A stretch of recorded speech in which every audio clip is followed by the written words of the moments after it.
Salut, c'est Trado, content de vous retrouver pour la mise à jour des zones d'accumulation rationnelle et des tendances pour les cryptos majeures. Désolé pour le bruit de fond assez désagréable.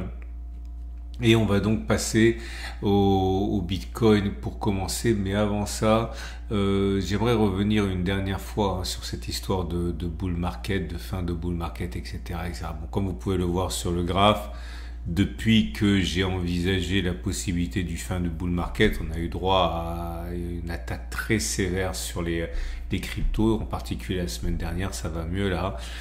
On m'a demandé très gentiment ce que je pensais maintenant de la suite. En fait, clairement, je n'en sais rien, je suis pas dans le secret des dieux. Je pense par contre que le bull market, oui, il est terminé au sens où moi je l'entends, mais ce qui ne veut pas dire que l'on n'aura pas un nouveau bull market là, qui va commencer la semaine prochaine.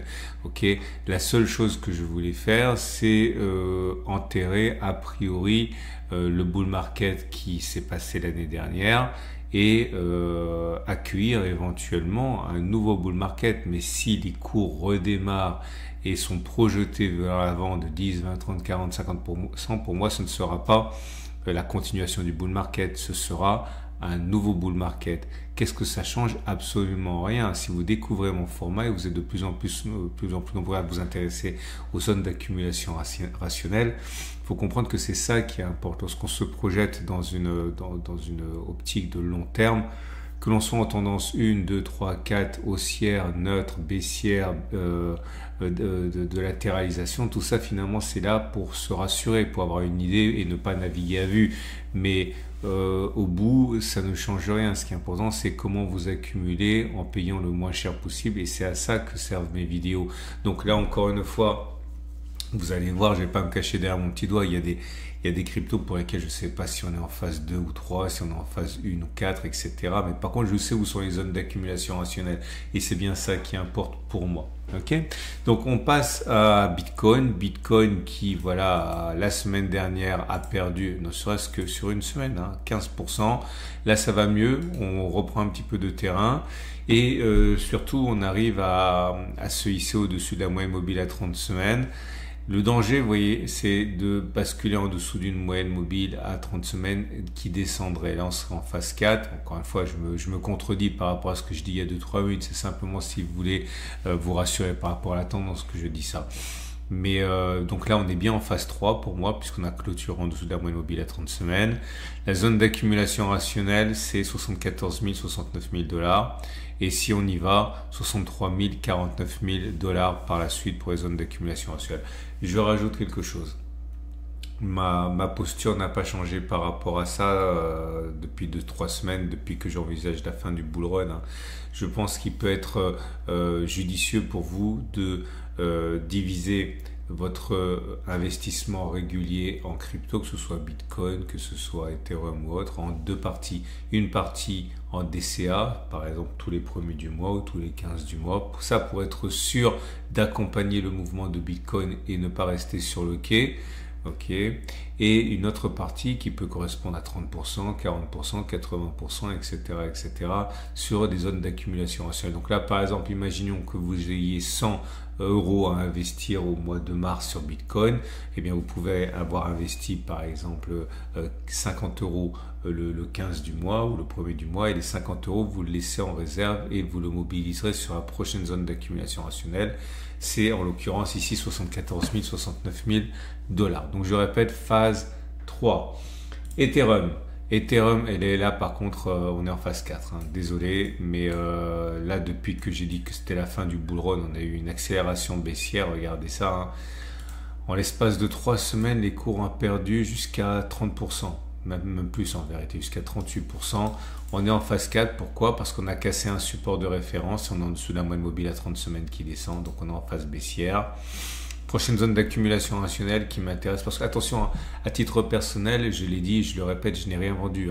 C'est-à-dire, je prends le choc de la fin du bull run en plein visage, ça ne change rien parce que justement je m'inscris dans la durée, je m'inscris à une horizon de plus multidécennale, donc que l'on soit en phase 3 ou 4 ou 2 ou 1, ça ne change rien. J'ai gardé ce que j'ai acheté, ma prochaine zone d'accumulation rationnelle c'est 1600, 1500 dollars.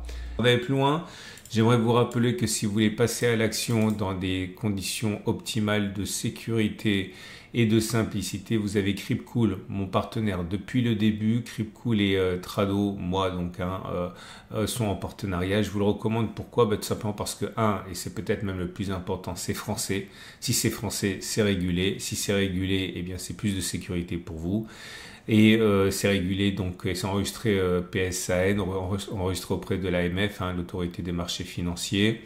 Vous avez un site ici, vous allez pouvoir découvrir notamment vos interlocuteurs et les responsables du site.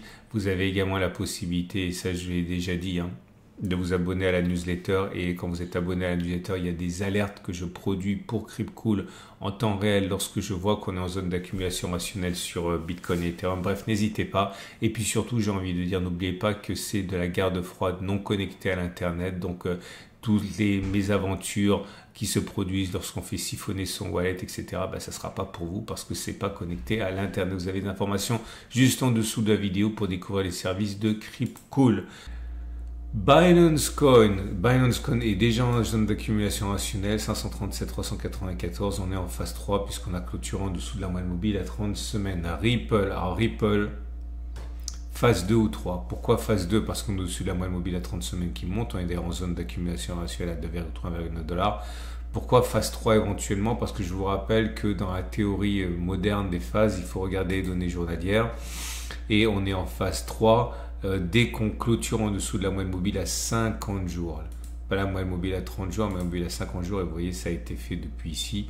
Et à partir du moment où on clôture en dessous de la moyenne mobile à 50 jours et qu'on n'arrive pas à inscrire de nouveaux sommets pour réactiver la phase 2, donc c'est bien là, on a clôturé en dessous de la moyenne mobile à 50 jours et on n'a pas repassé au-dessus des plus hauts, on est en phase 3. Donc pour moi, encore une fois, c'est plus une phase 3 qu'une phase 2. Quoi de plus normal lorsque un actif a perdu depuis les plus hauts jusqu'à 40%. Difficile de dire qu'on est en tendance haussière. En tout cas, on est en zone d'accumulation rationnelle. Dogecoin est en phase 3 parce qu'en dessous de la moyenne mobile à 30 semaines qui monte. Prochaine zone d'accumulation rationnelle, 0,11,008. Cardano est en phase 3 ou 2. Alors 2 au regard du fait qu'on n'a pas clôturé en dessous de la moyenne mobile à 30 semaines. Mais 3 au regard du fait qu'on est en dessous de la moyenne mobile à 50 jours sur les données journalières. Zone d'accumulation rationnelle, la prochaine c'est 0,37,028. Maintenant, si vous regardez les données journalières, vous le savez, j'en parle quasiment toutes les semaines. On a une zone d'accumulation rationnelle ici. C'est 0,662, 0,519 si vous n'avez pas la patience d'attendre l'autre zone d'accumulation rationnelle. Solana est déjà en zone d'accumulation rationnelle. On est en phase 3. La zone d'accumulation rationnelle, c'est 170. Attention, faut pas casser ce support parce qu'on est déjà en dessous de la moyenne mobile à 30 semaines qui commence à descendre. Si on casse ce support, on passera en phase 4 pour Solana. Avalanche, c'est je laisse le bénéfice du doute, mais bon, j'ai mes phases 1. On a clôturé en dessous de cette zone d'accumulation rationnelle des 23,319 qui est également support. À moins de très très vite, comme on le fait actuellement, réparer ça en bondissant, je requalifierais Avalanche en phase 4, puisqu'on est en dessous de la moyenne mobile à 30 semaines qui descend. Polygon, pas de miracle, phase 4 depuis qu'on a cassé le support. Alors, le support en question, c'est celui-là. Donc depuis là, en fait, on était déjà en phase 4 et ce qui se passe actuellement ne corrige pas du tout la situation. Prochaine zone d'accumulation rationnelle, si on y va, 0,05, 0,02. Polkadot, phase 1. Phase 1 avec zone d'accumulation rationnelle actuellement à 463,5. Elrond, quelle horreur. Ça y est, phase 4. On a clôturé significativement en dessous du support, en dessous de la moyenne mobile à 30 semaines qui descend vraiment. Malheureusement, pas de miracle. Phase 4 pour Elrond. AV, phase 3. On est en dessous de la moyenne mobile à 30 semaines. On est en zone d'accumulation rationnelle à 170,125. Chainlink, phase 3. Zone d'accumulation rationnelle 11,8 $. Cosmos, phase 1. Phase 1 et on est en zone d'accumulation rationnelle à 553,8 $.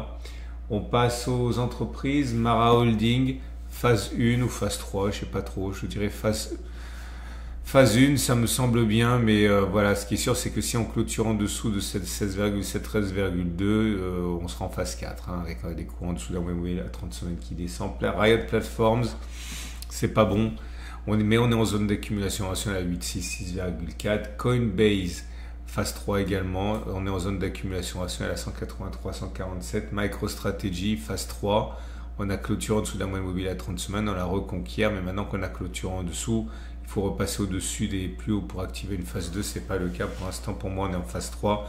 La zone d'accumulation rationnelle, c'est 140-400 $, mais pour les plus pressés, en données journalières, vous avez une petite zone d'accumulation rationnelle qui est plus proche de vous et qui est... elle fonctionne, hein. C'est celle sur laquelle on a rebondi ici, 247, 220 $. Elle ne vous est pas étrangère, hein, puisqu'elle est là depuis maintenant des mois. Et on va terminer avec CleanSpark qui est en phase 1. Et on est en zone d'accumulation rationnelle à 9,5, 6,3. Voilà. Je fais plus que compatir à votre déception avec les cryptos, en ce sens que moi-même je suis détenteur de Bitcoin et d'Ethereum. Mais encore une fois, il suffit d'un rien pour relancer un bull run, et ça peut très bien arriver demain ou après-demain. Continuez à considérer les accumulations en zone d'accumulation rationnelle. Si vous êtes confiant dans les cryptos à long terme, profitez de l'accumulation rationnelle pour ajouter à bon compte. N'achetez pas entre deux zones d'accumulation, ça ne sert à rien. On va généralement chercher la suivante. Et je vous souhaite une excellente journée. Vous pouvez liker, ça me fait plaisir. Vous pouvez vous abonner pour ne pas louper les mises à jour. Les mises à jour, c'est toutes les semaines, les dimanches soir, lundi matin. Et je vous dis donc à la semaine prochaine pour la mise à jour.